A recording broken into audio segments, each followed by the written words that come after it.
Let's talk about the limitations about AI in general, though.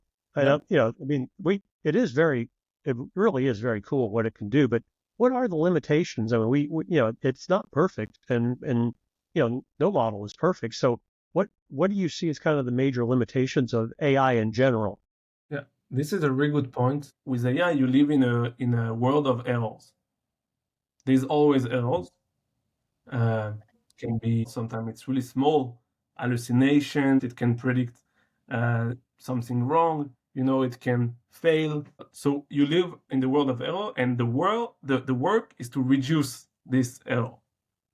It will never be 100% because it's always prediction. It's not for sure.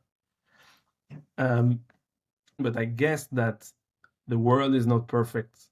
So like humans are not perfect. We do mistakes all the time. Now, would we accept errors from the AI?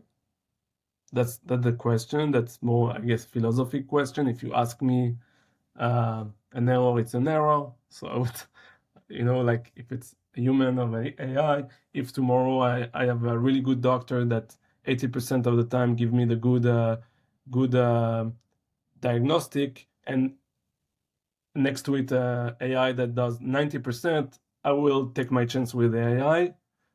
But then there's 10% errors from the AI, so probably 10% of the time I will get a wrong diagnostic. And then how do I react? When it's a human mistake. How do I react when it's AI? So there is a limitation there.